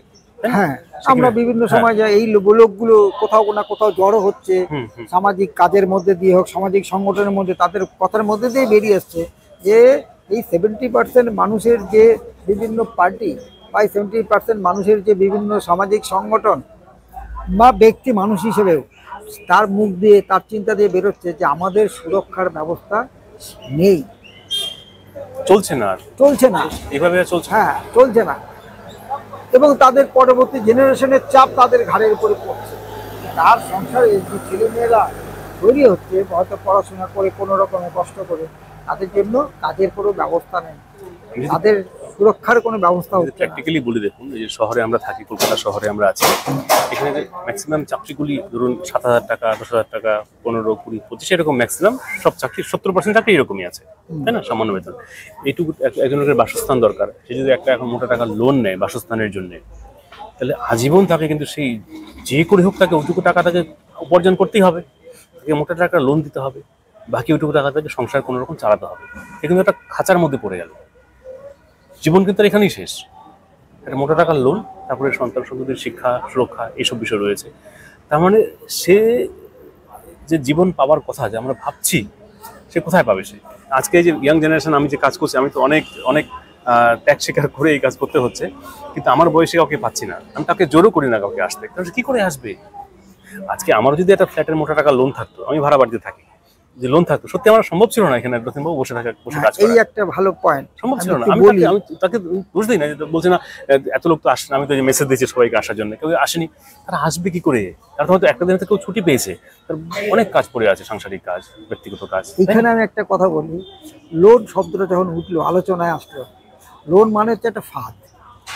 আজকের এই অবস্থায় লোন মানে ফাঁদ। আমাকে বলা হচ্ছে তোমার এটা নেই, তুমি যদি ঘর বাড়ি বানাতে চাও, তুমি যদি তোমার ছেলে মেয়ের সুশিক্ষা দিতে চাও, তুমি যদি ভালো চিকিৎসা চাও, তাহলে লোন করো, ব্যাংকের থেকে লোন করো, বা বিভিন্ন লোন দেওয়ার প্রতিষ্ঠান আছে তাদের থেকে লোন করো। লোন হচ্ছে ফাঁদ। আজকে আমি লোনটা আমাকে তো শোধ করতে হবে, আবার উইথ ইন্টারেস্ট। শোধ, তার যদি ব্যবস্থা না থাকে, কাজের ব্যবস্থা যদি না থাকে, তাহলে পরে আমাদের মানে পাশাপাশি চাপে ফেলে দেওয়া হচ্ছে, তোমার এই সমস্যা থেকে মুক্তি পেতে গেলে তোমাকে ধার করতে হবে। ফলে 12 ঘন্টার কাজ 16 ঘন্টা হলে আপনাকে করতে হচ্ছে। হ্যাঁ, আপনার ইনক্রিমেন্ট না দিলেও আপনাকে করতে হচ্ছে, কারণ আপনার তো মাসিক একটা খরচ আছে। এখন কিরকম ফাঁদে আরো লজ্জা বা মানে লাগে যে আমাদের মতন দেশে যারা একটু হায়ার স্টাডি করছে, যারা গ্রাজুয়েট হচ্ছে, তারা পর্যন্ত কাজ পায় না। গ্রাজুয়েট কি, MA BEd PhD আমার সামনে, কেউ যদি মনে করেন যে তো ওগুলো আছে, মাস্টার ডিগ্রি করছে, PhD করছে, তারা পর্যন্ত বছর পর বছর পরীক্ষায় বসে যাচ্ছে, কাজ পায় না। তো তাদের আমি অযোগ্য বলতে পারছি না তো? তাহলে নিশ্চয়ই আমাদের ভাবতে হবে। আমরা যে বলছি যে মানুষ নিজেকে তৈরি করছে না, সে যোগ্যতম হয়নি, এই কথাটা তো এখানে খাচ্ছে না। আর সত্যি তো প্রচুর রয়েছে। কেউ যদি মনে করেন যে সত্যি সত্যি শিক্ষিত বেকার নেই, আমার সঙ্গে যোগাযোগ করুন, আমার নাম্বার নিচে থাকবে, আমরা তাহলে এই নিয়ে কথা বলবো, তার সঙ্গে পরিচয় করাবো, যারা সত্যি সত্যি সব ডিগ্রি নিয়ে বসে আছে, ইভেন কাজের অভিজ্ঞতা নিয়েও বসে আছে, কাজও শিখে বসে আছে, কিন্তু ভ্যাকেন্সি নেই, কাজ নেই। কেউ হয়তো এমন কাজ করছে সেটা বলার মতো কাজ নয়, বা যে কাজ সে শিখেছে সেটা অন্য কোনো কাজ থেকে টাকার জন্য করতে হচ্ছে, শোষিত হতে হচ্ছে, বঞ্চিত হতে হচ্ছে, তাকে বাধ্য হয়ে এটা চালাতে হচ্ছে পেটের জন্য, সংসারের জন্য। সিস্টেমটা হচ্ছে এক প্রকার বলতে গেলে সংক্ষেপে বঞ্চনার সিস্টেম। অধিকাংশ মানুষ সে বঞ্চিত হবে, কিছু তার বঞ্চিতের অপোজিটটা কি, কিছু মানুষ সে তার সুরক্ষার ব্যবস্থা হবে, চরম সুরক্ষার ব্যবস্থা হবে। কিন্তু মানে এই সিস্টেমটা তো বৈষম্য বাড়ার মধ্যে দিয়ে অশান্তির পরিবেশ তৈরি হচ্ছে। ফলে প্রতিযোগিতা করে দিয়েছে না, এই প্রতিযোগিতা, আমি ঠিক বলছি, যোগিতা মানে একসঙ্গে চলা, প্রতিদ্বন্দ্বিতা বরঞ্চ ভালো বলা, এই প্রতিদ্বন্দ্বী করে তুলছে, তাই না? আপনার থেকে আমার কি বেশি আছে, হচ্ছে সেটা কাজেই লাগছে না। এই যে আমরা এই করে তো পুঁজিবাদ এগিয়েছে, তাই না? এই যে পুঁজিপতি কি করে এই কম্পিটিশনে ব্যবসা করে তো এগিয়েছে, তার থেকে কি করে আমি বেশি ফ্যাসিলিটি দেবো, বেশি কম দামে, কম লোক কাজ করিয়ে, কম ইনভেস্ট করে বেশি মুনাফা কি করে করবো, মুনাফা দিয়ে আরো প্রপার্টি করবো, আরো বাড়াবো, 1টা থেকে 10টা গাড়ি করবো, তাই না? 10টা থেকে 20টা বাড়ি করবো, 10টা দেশে বাড়ি করবো। এই যে কনসেপ্টটা হয়তো আমার একটা কাজে লাগছে না। দেখুন, সেই মানুষটা কিন্তু জানে যে সত্যি সেই প্রপার্টি আমার কোনো কাজে লাগছে না, আমাকে সুরক্ষার জন্য করতে হচ্ছে, বা আমাকে সম্পদ রাখতে হয় সঞ্চয় করে, নাহলে পুঁজিবাদী থাকে না ব্যবস্থা। যেমন শেয়ার মার্কেটে ধরি, যে আম্বানি আদানি বা বড় বড় আমরা ব্যবসায়ী প্রতিষ্ঠান দেখি, সেখানে কিন্তু একটা 50% শেয়ার হোল্ডিং করে রাখতে হয় নিজের নামে, নাহলে আপনার সেই কোম্পানি আপনারা থাকছে না। এখন তো প্রফিটেবল হয়ে গেছে, এখন তো শেয়ার করে দিচ্ছে প্রচুর কোম্পানি। আমরা দেখি যে মাল্টিন্যাশনাল কোম্পানি, তারা কিন্তু কোম্পানি নিজস্ব কোনো মালিক নেই, যারা শেয়ার ইনভেস্ট করছে তারাই কিন্তু মালিক, অর্থাৎ পাবলিক মালিক। স্টেট ব্যাংক বলি, যে সমস্ত বড় বড় সংস্থা, তো আমরা কিন্তু সেটা বলতে পারছি না যে পুঁজি সেভাবে কিন্তু নেই এখন। এটা অনেক সময় কমিউনিস্ট তারা অনেক সময় এই বিষয়টা খুলে বলে না, ওরকম নেই এখন। তারা মালিকানা অনেক কম, সেখানে পাবলিক মালিকানা বেশি বরঞ্চ, কারণ তারা তো সব শেয়ার বিক্রি করে দিয়েছে। যারা শেয়ার কিনেছে মানে আপনি তো একটা অংশ সেই কোম্পানি। হ্যাঁ, মানে অর্থাৎ কোনো একটা সংস্থা, সেটার শেয়ার সেন্ট্রাল গভর্নমেন্ট কি স্টেট গভর্নমেন্টের ছিল, মানে পাবলিকই, কিন্তু সেই শেয়ারটা ধীরে ধীরে দেখা যাচ্ছে আস্তে আস্তে পাবলিকের শেয়ারটা কমে যাচ্ছে, পার্সেন্টেজটা ব্যক্তি মালিকানার লোক, কিছু কর্পোরেট সেক্টরের লোকের শেয়ারের পার্সেন্টেজটা বেড়ে যাচ্ছে, ফলে অ্যাকচুয়ালি 50%-এর উপরে গিয়ে সেটা ব্যক্তি মালিকানার দিকে চলে যাচ্ছে। আমি বলে দিচ্ছি, ধরুন কোনো একটা কোম্পানির তার নিজের নামে 50% শেয়ার হোল্ড করে রাখতে হয়, নিজের নামে 50% কোম্পানির মালিক সে, আর 50% কোম্পানির মালিক কিন্তু পাবলিক, অন্যান্য ইনভেস্টমেন্ট যারা করেছে তারা মানে। এই জিনিসটা আমরা ডিসকাশন করছি একটা বিষয় নিয়ে। তো তো তাহলে আমরা দেখলাম যে সেই কোম্পানির মালিকানা তো একচ্ছত্র মালিকানা তার মধ্যে নেই, কিন্তু আমরা তাকে ক্যাপিটালিস্ট বলছি ঠিক, কিন্তু সিস্টেমটা ক্যাপিটাল। সেই ব্যক্তি কিন্তু জানে যে আমাকে 50% মালিকানা রাখতে হবে, নাহলে আমার মালিকানা থাকছে না, কারণ বাকি 50% কিন্তু আদার্স লোকের আছে। এটা হচ্ছে শেয়ার হোল্ডিং এর নিয়ম, ঠিক আছে। এখন আমি যদি পুঁজিপতিকে দোষ দিই, তাহলে সেই ব্যক্তিটি তো একদিন সাধারণ নাগরিকই ছিল। সে সুখ সুবিধা সম্পদ অর্জন করলে পরে বেনিফিট পাওয়া যায়, ভালো থাকা যায়, তাই না, সুখে থাকা যায়, সুরক্ষিত থাকা যায়। সেই জন্যেই সে কিন্তু বিত্তশালী হয়েছে। বিত্তশালী কেন হচ্ছে? সে শুধু টাকা জমানোর জন্য হচ্ছে না, সে সত্যি সে সুখ সুবিধার সুরক্ষাগুলো চায়, যেগুলো সাধারণভাবে থাকলে পাওয়া যায় না। এখন পেতে গেলে তাকে আপনাকে এই পুঁজিবাদ ব্যবস্থাকেই কাজে লাগিয়ে করতে হবে। আপনাকে শোষণ করতে হবে, এই যে বললাম, কম ইনভেস্টমেন্ট করে বেশি মুনাফা আয় করতে হবে, কম লোককে কাজে লাগিয়ে বেশি লোকের কাছে আপনার মালপত্র বেচতে হবে, তাই না? বলুন শোষণ না করে হবে না। এই শোষণটা কিন্তু সেই ব্যক্তির কি দোষ? সেই ব্যক্তি তো সত্যি বেনিফিট সুখ সুবিধা চাইছে, আমি যেন ভালো থাকি, আমার পরিবার যেন ভালো থাকে, উদ্দেশ্য তো এইটা। সেও জানে আমার 10খানা বাড়ি 9খানা বাড়ি পড়ে আছে, কোনো কাজে লাগছে না, কারণ প্রপার্টি না করলে আবার ভ্যালু নেই, কিন্তু ভ্যালুটা ধরে রাখতে হবে। তাহলে এটা একদিকে কিন্তু অর্থনৈতিক দর্শনেরও বিষয়, কারণ এমন ব্যবস্থা কোনো আসেইনি যে সেই মানুষের সত্যি একটা বেটার লাইফ পাবে, একটা সুরক্ষিত জীবন পাবে, সেই ব্যবস্থাই করা হয়নি, সেদিকে যাওয়াই হয়নি। ব্যবস্থাটা ত্রুটিপূর্ণ।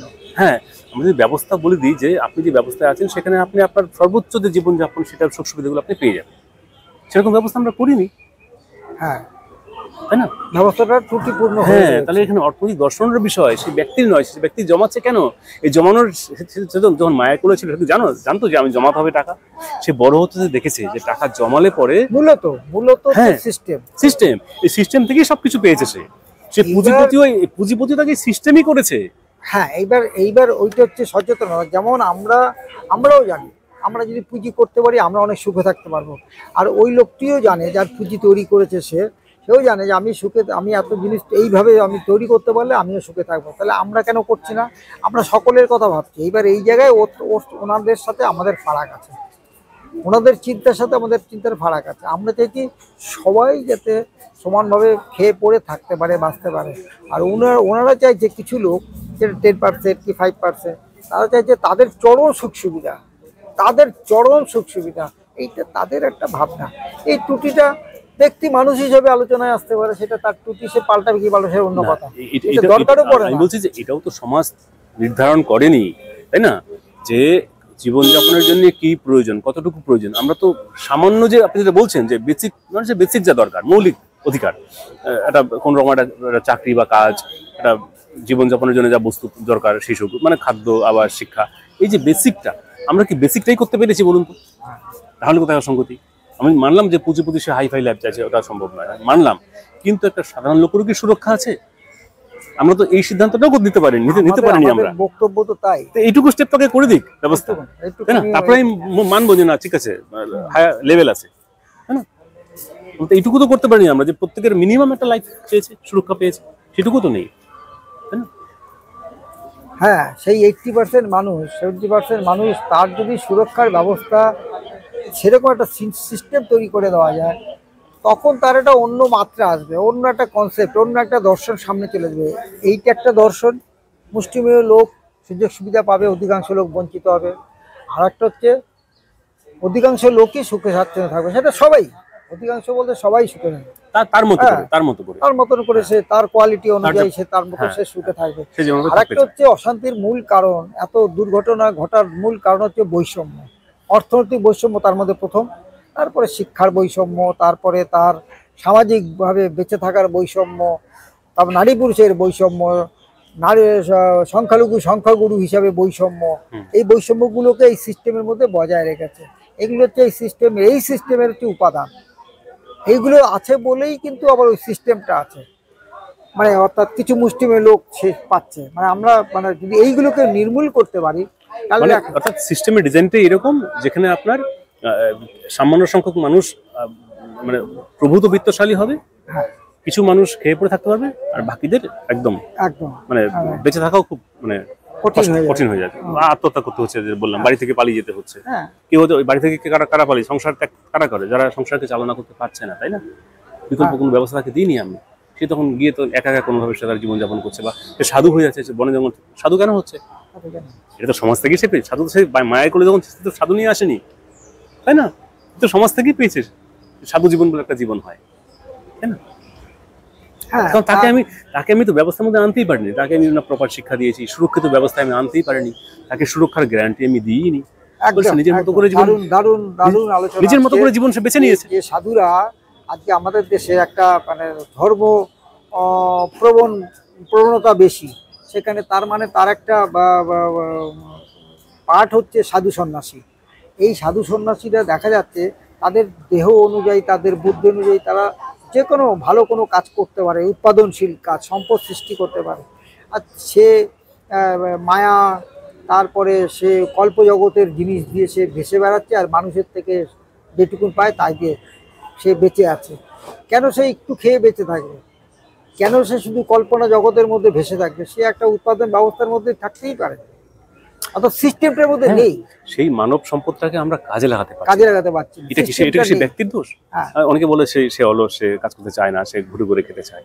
কেউ চায় না, কেউই অপরের ঘাড়ে বসে ঘুরে ঘুরে খেতে চায় না। প্রত্যেকটা মানুষ সত্যি সত্যি সে নিজের সম্মান নিয়ে বেঁচে রাখতে চায়, নিজের যোগদান দিতে চায়। তার প্ল্যাটফর্ম নেই, সুযোগ নেই। দেখুন, অনেকে বলে না, উপদেশ দেয়, আমি তাদেরকে বলি, আপনার কাছে কোনো কাজের সংস্থান আছে বলুন। আমার কাছে সমস্ত রকম ডিগ্রি হোল্ডার আছে, ইঞ্জিনিয়ার বেকার ছেলেপেলেও আছে আমার কাছে, আছে। আপনার তাহলে যোগাযোগ করুন। তুমি বলি, তখন সে চুপ হয়ে যায়। সত্যি তো প্র্যাকটিক্যালি নেই, যাকে আমরা চোর বলছি, চোর, সে কি কারণে চুরি করছে? যাকে আমরা ডাকাত বলছি, সে কি কারণে ডাকাত হচ্ছে? যাকে খুন করছে, সে কি কারণে খুন হচ্ছে? সিস্টেমের জন্য, সিস্টেমের ত্রুটির জন্যই সে হচ্ছে। যে সাধু, সেও একটা সিস্টেমের শিকার হয়ে আছে। এটা হচ্ছে সিস্টেমের শিকার মানুষগুলো বিভিন্ন জায়গায়। সিস্টেমটা যদি ঠিক থাকে, পূর্ণতা লাভ থাকে, উন্মুক্ত থাকে, সবার জন্য বেঁচে থাকা, তাহলে পরে এই কনসেপ্টটাই তো আনা উচিত। সিস্টেম সবার। ঠিক। আজকে দেখুন, এই যে 20-25 বয়স বা 15 থেকে 25 বছরের বয়সী ছেলেপেলেরা অপরাধ জগতে চলে যাচ্ছে, তারাই বেশিরভাগ কিন্তু ওই হত্যা, ধর্ষণ এগুলোর মধ্যে লিপ্ত থাকছে। কারণ ওই বয়স সন্ধিটা কিন্তু একটা গুরুত্বপূর্ণ সময়, যখন 15 বছর বয়স এরকম একটা বয়স হয়, 13 থেকে 15-16 এরকম। সেই সময়টা কিন্তু তারা কিন্তু সেই চাহিদাটা পাচ্ছে না, সেই শারীরিক পরিবর্তন হচ্ছে চাহিদা। কারণ তাদেরকে সেই শিক্ষা ব্যবস্থায় সেই যে জ্ঞান দেওয়া, যে এটা একটা স্বাভাবিক প্রবৃত্তি, এটা একটা বয়সের পরে তার ব্যবস্থা করা, তাই না? তাকে আমি জ্ঞানও দিচ্ছি না, ব্যবস্থা করে দিচ্ছি না, সে কি করবে? তাই না? তাকে আমি কোনো কিছু দিচ্ছি না। একটা ওই বয়সের ছেলেমেয়েরা একটা ভালো শিক্ষা পাবে, সেটা কোনো সাংস্কৃতিক পরিমণ্ডলে থাকবে, খেলাধুলার অবস্থান থাকবে, এরকম একটা শিক্ষাঙ্গন থাকবে, যেখানে শিক্ষা, সংস্কৃতি, নানা রকম যে কালচারাল প্রোগ্রামগুলো সেগুলো থাকবে। একই সঙ্গে তার যে শারীরিক পরিবর্তন হচ্ছে, ছেলে মেয়ে উভয়, সে বুঝবে যে সম্পর্ক কি, সম্বন্ধ কি, এটা ক্ষতির দিকটা কোথায়। হ্যাঁ, আমরা তাকে সেই ব্যবস্থার মধ্যে নিয়ে আসতে পারিনি। পরে সে ঘুরে বেড়াচ্ছে, কোথায় গলিতে, কোথায় ঘুরে বেড়াচ্ছে। এখন যদি একটা খারাপ পরিবেশ থাকে, সেই পরিবেশটাও তো সেই সমাজেরই পরিবেশ। এটা কারা বানিয়েছে সেই পরিবেশটা? এটা সেই মানুষ তো বানায়নি, সে তো দোষী নয়। সে তো একটা পরিবেশ পেয়েছে বলে সেখানে সে গেছে। রাষ্ট্রের মধ্যেই পরিবেশ, কিন্তু সমাজের মধ্যেই দোষ রয়েছে। সমাজ সেই পরিবেশটা তৈরি করলো কি করে, তৈরি হলো কি করে সমাজের মধ্যে সেই পরিবেশটা খারাপ? সেই লোকগুলো সেখানে গেল কেন? অপরাধ তো তার তো সেখানে যাওয়ার কথা ছিল না। হ্যাঁ, ওই অ্যাঙ্গেল থেকে সঠিক ব্যবস্থা দিলে তাকে, সে তো অন্য জায়গায় থাকার কথা, তাই না? এই যে এই উদাহরণ বলা যায় এবং খুব বাস্তব। আমরা যদি প্রকৃত আমাদের মানুষকে মূল্যায়ন করতে হয়, এই যে মেট্রো ব্যবস্থা, ট্রেনের লাইনে যাতায়াত ব্যবস্থা, আবার এদিকে উপরে ট্রেন ব্যবস্থাও আছে স্বাভাবিক পুরনো। মেট্রোতে ঢুকলে পরে সেখানে একটা মানুষ থুতু ফেলছে না, সেখানে তার লজেন্স খাওয়ার ইচ্ছা যাচ্ছে না, সেখানে সে পানের পিক ফেলছে না, নোংরা করছে না। তাই বলতে গেলে সাইলেন্সই থাকে, কম কথা বলে। আমরা নিজে গিয়ে দেখেছি কি অদ্ভুত একটা পরিবেশ মেট্রো রেলের ঢুকলে। এবার অথচ সেই লোকগুলোই যখন নাকি উপরে বাসে টার্মিনাসে যাচ্ছে কিংবা স্টেশনে যাচ্ছে, তখন দেখা যাচ্ছে সে অন্যরকম আচরণ করছে, অদ্ভুত, মানে বিকৃত অনেক কিছু। তাহলে সিস্টেমটা যদি ওই রকম থাকে, এই কথাটা আমি অনেক জায়গায় বলি, যে সিস্টেম যদি সেইভাবে তৈরি করে যায়, মেট্রো রেলের মতন কথা উদাহরণ হিসাবে, তাহলে মানুষ ওইভাবেই সে তৈরি হয়ে যায়। তাই তো এখন আমরা যেরকম রবীন্দ্র সদন চত্বরে আছি, এখানে কারোর ইচ্ছা হবে নোংরা করার ইচ্ছা হবে? কারণ সব জায়গায় ডাস্টবিন রয়েছে, পরিচ্ছন্নতা আছে, এই সিস্টেম ব্যবস্থা করে দেওয়া আছে, তাই না? না থাকলে সে কি করবে? ধরুন ভালো টয়লেটের ব্যবস্থা করা আছে, যদি টয়লেট ভালো থাকে ধরুন যেখানে যে রাস্তায় যারা করছে, নোংরা করছে, সেখানে যদি ব্যবস্থা থাকে টয়লেটের, সে কি রাস্তা ওটা ছেড়ে কি রাস্তায় করবে? আমাকে বলুন তো। ব্যবস্থা যদি থাকে, তা থাকে যদি, কেন করবে সেটা? তো আমরা ব্যবস্থাটা করছি না, তাকে অ্যাডভাইস দিচ্ছি, কিন্তু ভুল। এটা এটা সমস্ত দিকে এক্সাম্পলটা খাটে। তো আলটিমেট আমরা তার গিয়ে দাঁড়ালো যে সিস্টেমটারই ত্রুটি আছে। বারবার ঘুরে ফিরে আমাদের মূল জায়গায় আসতে হবে আলোচনায় বারবার, সেটা হচ্ছে সিস্টেমটার মধ্যেই ত্রুটি আছে। সিস্টেমটাকে যদি আমরা সুন্দর করে সাজিয়ে নিতে পারি, মানুষের উপযোগী করে তুলতে পারি, তাহলে মানুষ অনেক ভালো থাকতে পারে, কোনো অসুবিধাই নেই। তাহলে এখানে কোনো দলের কোনো ব্যক্তির কি বিরোধ এখানে আসছে? আপনি কি বলেন? এই যে যে ব্যবস্থাটা তো সকলের ব্যবস্থা, হ্যাঁ, এখানে বলে যে অমুক অমুক সমর্থন করবে না, এটা ও আসবে না, ওর মতাদর্শ আলাদা, তাহলে এটাই তো মূল উদ্দেশ্য। যে পয়েন্টটা আপনি যেটা বলছিলেন যে আপনার অন্যান্য কমিউনিস্ট বন্ধুরা এই পয়েন্টে আসতে চাইছে না তারা, তাই না? মূল যে ব্যাখ্যা বোঝার জন্য মূল যে ঢুকতে পারছে না বা চাইছে না, বা হয়তো সেই অ্যাঙ্গেলটা সে বোঝেনি, হয়তো এইভাবে ব্যাখ্যা তার কাছে আসেনি এখন, এবং দীর্ঘদিন একটা মানে অন্য প্রক্রিয়ার মধ্যে সে চর্চাটা করছে, অন্য একটা ভাবনা চিন্তা চর্চা করার মূল যে এটা মানে সিস্টেমটাকে ধরে বলা বা তার জন্য প্রয়োজনীয় কাজ করা, সেখান থেকে সে অনেক শিফট করে গেছে। যার জন্য এই প্রশ্নটা তুললেই, সিস্টেমের কথাটা তুললেই সে একটা তার মধ্যে একটা অদ্ভুত প্রতিক্রিয়া দেখা যাচ্ছে। কারণ সেই চর্চাটাই সে পায়নি, আসলে চর্চাটা সে পায়নি বা করেনি, হ্যাঁ, বা সেই প্ল্যাটফর্মই দেওয়া হয়নি তাকে, তাই না? আমাদের সেই জায়গায় ঢুকতে হবে এবং সেটা বেশি বেশি করে করতে হবে। তাহলে এখানে কোনো দলের সাথে, কোনো ব্যক্তির সাথে কোনো মতবিরোধের ব্যাপারই নেই, কারণ রাষ্ট্র সকলের, রাষ্ট্র ব্যবস্থা সকলের। যদি আমরা এই মূল বিষয়টাতে না আসি, তাহলে এই রাষ্ট্রের সমস্যাটা থেকেই যাবে। যে সমস্যাগুলো আমরা দেখছি, সবাই স্বার্থপর, নিজের দেখছে, কারণ সে অপরে দেখতে পারছে না। মানুষ স্বার্থপর কেন হচ্ছে? কারণ ভাই, আমার অপরের স্বার্থ দেখলে আমার স্বার্থ ক্ষুণ্ণ হচ্ছে। যদি আমার স্বার্থ রক্ষা পেত, আপনারা রক্ষা পেত, তাহলে আমরা পরস্পর আদান প্রদান করতাম। কিন্তু হচ্ছে না। এখন যে ব্যবস্থা, আমি যদি আপনার স্বার্থ দেখি তাহলে আমার লস হচ্ছে, আমার ক্ষতি হচ্ছে, কেন আমি সাহায্য করবো? এটা তো বুঝতে হবে। মানুষ তো স্বার্থপর, সে একটা প্রাণী, তার বিভিন্ন রকম বস্তু পরিষ্কার প্রয়োজন, তাই না? এখানে একটা বলি দল সম্পর্কে, সেটা হচ্ছে যে আমি জাস্ট লাইনটা শেষ করে দিই, যে আমরা যেটা বলছি যে মৌলিক বিষয় নিয়ে আমরা কথা বললাম, ব্যবস্থা নিয়ে, এখানে কিন্তু দেখুন কোনো দলের কি বিরোধ আসছে, কোনো নেতা নেত্রীর মধ্যে কোনো বিরোধ কি আসছে না। এই মূল সমস্যাটা ইউএলএম এটাই বলছে, যে দেখুন মূল সমস্যাটা এইখানে, এর মধ্যে কিন্তু কোনো দলের মতের কোনো জাতি ধর্ম বল কারোরই বিরোধ থাকার কথা নয়। এবং ভারতবর্ষ এমন একটা সার্বভৌম দেশ, যেখানে সত্যি কিন্তু এই ব্যবস্থাটা আনা খুব কঠিন বিষয় নয়। বলি আমি একটু, হ্যাঁ, এই যে কথাটা একটা পয়েন্ট উঠলো দল নিয়ে, দল বা সংগঠন ইত্যাদি। এইবার আসলে এই সমাজে যত সংখ্যক মানুষ, হ্যাঁ, যদি ওইভাবে আলোচনা করা যায়, 100টা মানুষ আছে, তার যদি 20-25 জনের যদি সমস্ত কিছু ব্যবস্থা থাকে, তার খাদ্য, বস্ত্র, বাসস্থান, বাকি 80 জনের না থাকে, এইবার দল তৈরি হলো, ওই 20 জনেরও দল থাকতে পারে, আবার গঠনতন্ত্র অনুযায়ী, সংবিধান অনুযায়ী 80 জনেরও দল, যারা খেতে পাচ্ছে না তাদেরও দল তৈরি হলো। কিন্তু ক্রাইসিসটা আছে, এইবার যে দল সেখানে কাজ করতে যাচ্ছে 80 জনের যারা বঞ্চিত, তাদের মধ্যে নানা রকম মানে এই ক্রাইসিসটাকে বুঝে সকলের জন্য চিন্তার যে ব্যবস্থা, সেখান থেকে তারা কিছু কিছু ক্ষেত্রে শিফট করছে, ফলে সেখানে ত্রুটি বিচ্যুতি থেকে, অর্থাৎ সেও দেখছে যে এই ব্যবস্থার মধ্যে তো সবার জন্য চাকরি নেই, তাহলে আমারটা করে নিই, আমি দলের প্রধান, আমি আমারটা করে নিই, আমার ঘরেরটা করে নিই, ফলে সেখানে একটা ত্রুটি বিচ্যুতি তৈরি হচ্ছে। এটাও তো দেখা যাচ্ছে পাশাপাশি, যে যেহেতু সবার জন্য ব্যবস্থা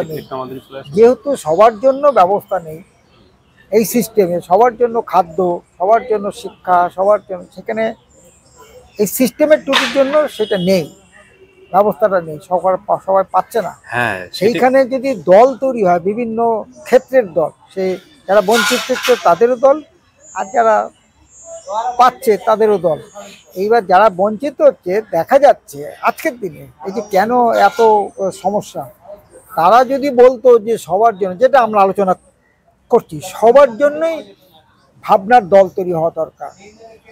সেইখানে সে কি করছে, হয়তো কখনো বলছে, কিন্তু তারা দেখা যাচ্ছে তলে তলে তার নিজের পরিবার, তার নিজের কাছের লোকের সুরক্ষার ব্যবস্থা করছে, তার শিক্ষা, তার স্বাস্থ্য, তার সুরক্ষার ব্যবস্থা করছে, হ্যাঁ, সবার জন্য করছে না। কিন্তু এখানে কিন্তু সেই ব্যক্তি, আপনি যদি আরো গভীরে যান, হ্যাঁ। সেই ব্যক্তিরও কিন্তু কিছু করার নেই, তাই না? হ্যাঁ, কারণ কারণ সকলের করবে কি করে? আমি যে বললাম, ধরুন আমরা রাজ্যের প্রত্যেকটা মানুষের জীবন জীবিকার দায়িত্ব নেওয়া, শিক্ষা দেওয়া, এটা কি করে সম্ভব? বিপুল পরিমাণ অর্থ কোত্থেকে আসবে ইনফ্রাস্ট্রাকচার তৈরি করা? হ্যাঁ, করা নেই বলতে এটা আমরা যেটা বলছি তাহলে আমাদের কাজ করার গুরুত্ব থাকে না। কারণ আমরা যেটা বলছি, আমি যখন দল করব, আমি যখন বলবো, সকলের জন্যই বলবো, এবং সকলে যাতে পায় তার জন্যই আমাকে থাকতে হবে। সে তো আমরা এজ এ হোল বলছি, সামগ্রিক দিক থেকে আমরা এটা বলছি, কিন্তু একটা দল সেটা তো বলছে না। হ্যাঁ, কারণ সেটাই কারণ বলছি। কারণ কি? সেই দলটার হ্যাঁ, নেতারা কারণ ব্যবস্থা সেভাবে নেই। সে হয়তো খুব অনেস্ট, খুব একদম সততা আদর্শ নিয়ে হয়তো দলে এলো, সে তো খুব ভালো কাজ করছে, কিন্তু সে কিছু বছর পর সে নিজেই বুঝতে পারছে যে এটা সম্ভব হচ্ছে না। আমি যে আশা করে যে ভাবনা নিয়ে এসেছিলাম যে সামগ্রিক কল্যাণ করবো, সে আটকে যাচ্ছে। তখন সে কি করছে, হয় আমি আমার স্বার্থ দেখি, না আমি বিদায় নিই। হ্যাঁ, দুটো রাস্তা। তখন কেউ বিদায় নিয়ে নেয়, কেউ নিজের স্বার্থ দেখে, হয়তো সামান্য উন্নয়ন যতটুকু দরকার ততটুকু করছে। হ্যাঁ, সবার ভাবনা চিন্তা, বিকাশ, তার তার তার লিমিটেশন ব্যক্তি মানুষ হিসাবে কম বেশি থাকেই। এবার কিছু মানুষ ওই পরিবেশের শিকার হয়ে যাচ্ছে, পরিস্থিতির শিকার হয়ে যাচ্ছে, ফলে সে তার নিজেরটাই, তার স্বার্থটাই দেখছে, ফলে সেই ব্যবস্থাটা ত্রুটি বিচ্যুতিই থেকে যাচ্ছে। হ্যাঁ, দল করলেও, সবার জন্য বললেও, তাহলে সে এই ব্যবস্থার শিকার হয়ে যাচ্ছে। হ্যাঁ, আর এখন সব থেকে বড় বিষয়, ঠিক কথা বলেছেন, যে এখন যে দলতন্ত্র আছে, এই দলতন্ত্রটা বড় সমস্যা। ইউএলএম যেটা বলছে, দেখুন, যে এই মৌলিক সমস্যাটার সমাধানের উদ্দেশ্যে সমস্ত দল মিলে একটা রাজনৈতিক ব্যবস্থা তৈরি করবে। ইম্পর্টেন্ট কথা বলছি এটা, যে রাজনৈতিক, একটা বিকল্প রাজনৈতিক ব্যবস্থা যেখানে সমগ্র দল একমত হতে পারবে। কারণ উদ্দেশ্য তো একটাই, তো বিরোধিতা কেন? হ্যাঁ, আপনার সমাজ আলাদা থাকুক, যেমন হিন্দু সমাজ, মুসলমান সমাজ, আমরা বিভিন্ন রকম সমাজ আছে, তাদের মতো জীবন তারা পাবে, তারা একত্রিত একটা সমাজ তৈরি করুক, কোনো সমস্যা নেই। এই এই এই এই বিভেদটা কিন্তু সমস্যা নয়। ধরুন আপনার পছন্দ, আমার পছন্দ আলাদা আলাদা, তো আপনার পছন্দ জীবন আপনি পাবেন, আপনার সমাজের সঙ্গে থাকবেন, আমারটা আমি থাকবো। যেমন নাস্তিকরা তাদের সমাজে তারা একসঙ্গে থাকবে, তাই না? এই যে প্রত্যেকের মতো করে জীবন, এটা কোনো বিরোধের বিষয় না, এটা তো পছন্দ অপছন্দের বিষয়, যে আমার এরকম কালার পছন্দ, ওনার এরকম কালার পছন্দ, এটা তো বিরোধ নয়।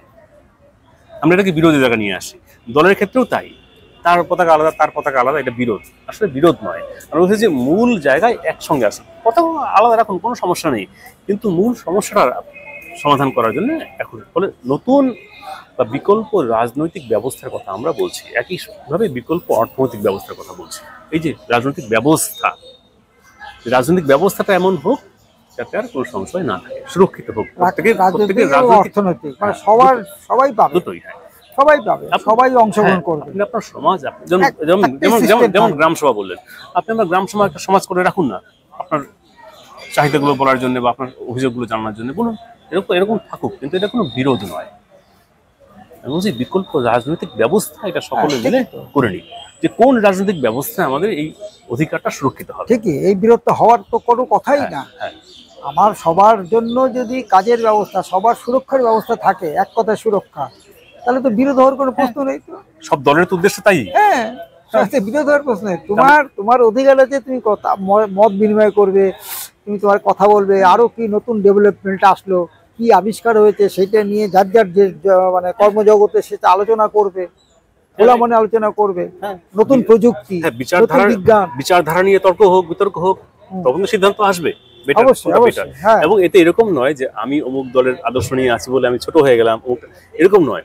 আমরা মূল উদ্দেশ্য একটাই, সেখানে কোনো ব্যক্তির সংঘর্ষে আপনারা যাবেন না। আপনারা বলুন যে সমস্যাটা কোথায়। যদি আমি এরকম একটা মানুষ, আমি বহু সংস্থায় গেছি, বহু বিষয় নিয়ে আমি চেষ্টা করেছি অধ্যয়নের, পড়ার, বোঝার, জানার, আলোচনা করার, ফলে আমি দেখেছি যেটা বেটার আমি সেটা গ্রহণ করেছি, ফলে আমি ছোট হইনি। আমার থেকে যদি রতনবাবুর কাছে কোনো বেটার পয়েন্ট পাই, আমি কখনো ছোট হবো না, আমি বেটার দিকে চলে যাবো। যদি ইউএলএম আজকে যে কাজটা করছে সারা দেশব্যাপী, ইউএলএম এর থেকে যদি কোনো বেটার কোনো ব্যবস্থা আছে, আমরা সবাই কিন্তু সেখানে চলে যাবো। দেখুন, ভাবুন তাহলে কিরকম। আমরা বলছি যে সমস্যার সমাধানের জন্য যেটা বেটার ফর্মুলা আসবে, সকলে সেটা একমত হবো।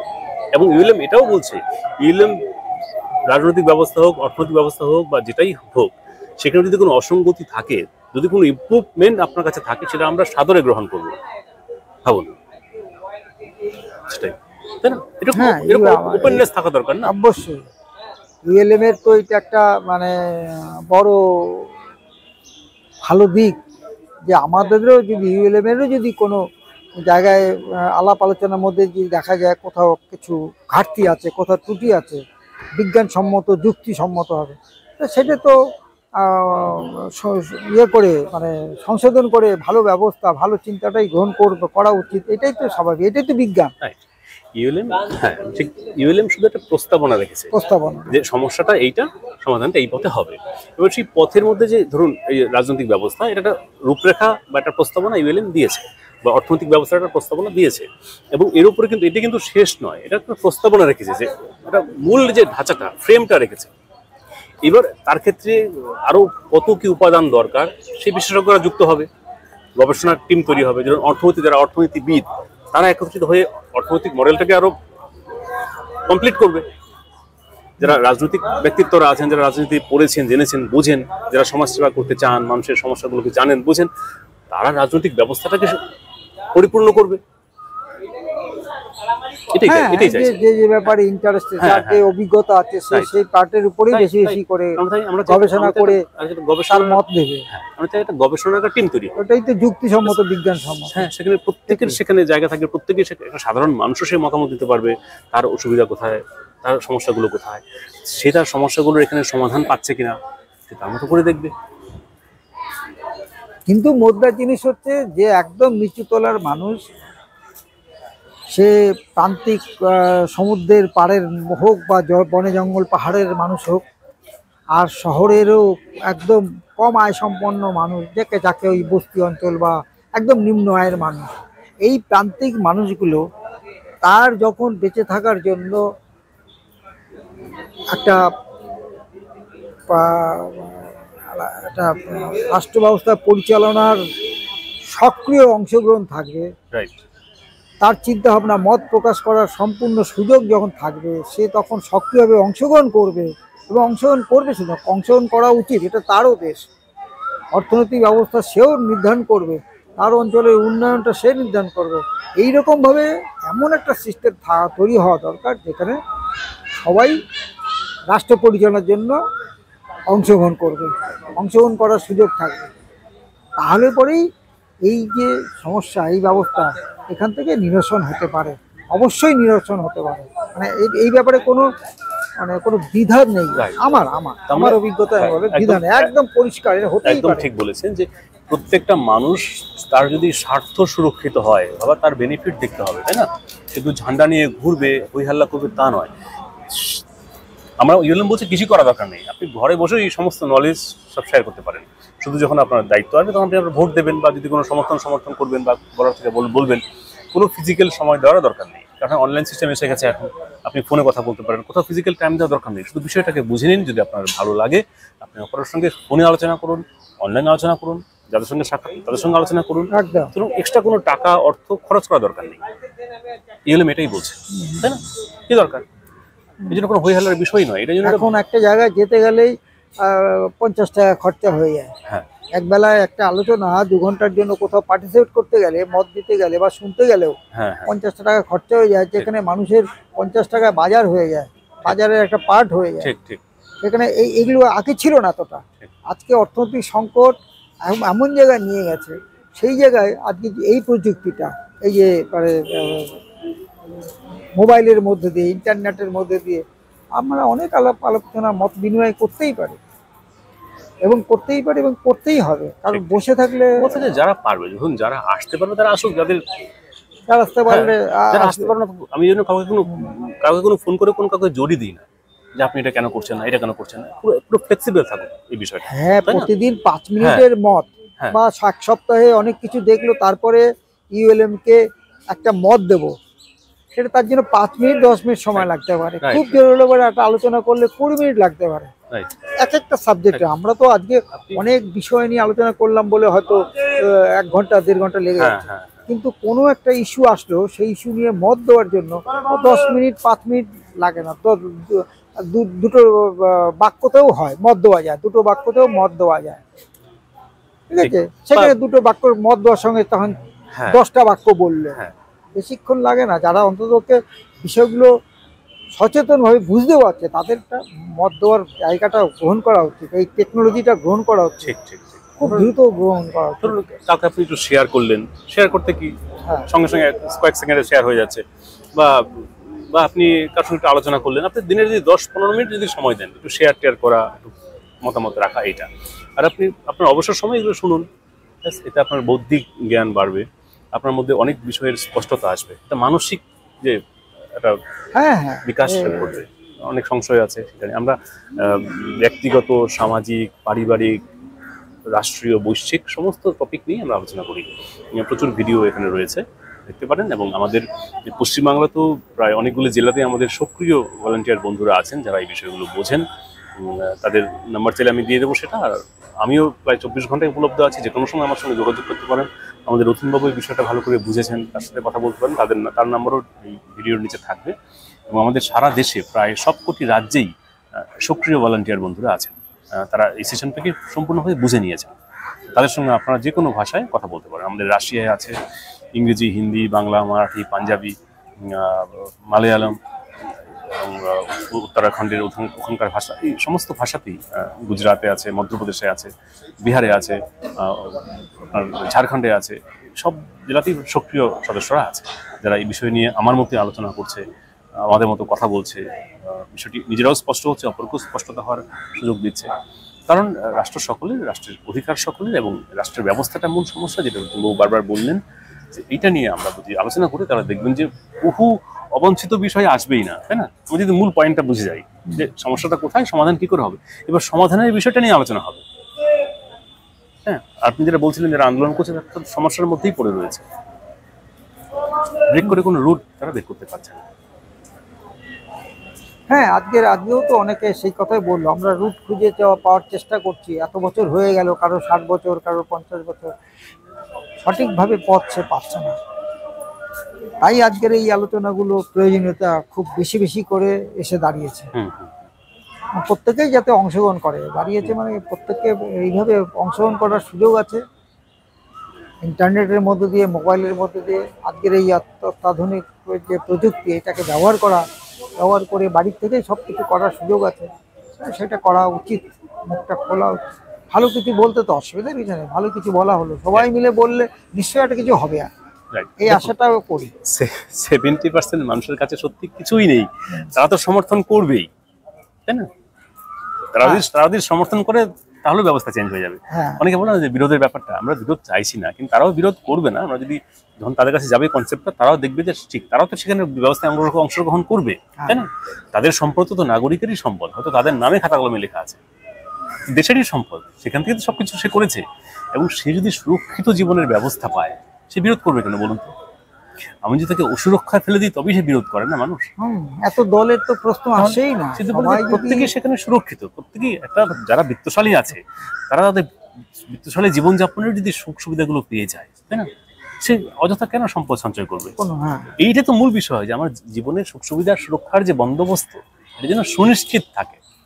হ্যাঁ, একদম সুনিশ্চিত যদি থাকে, এই গ্যারান্টি দিলে কে বিরোধ করে বলুন তো আমাকে, তাই না?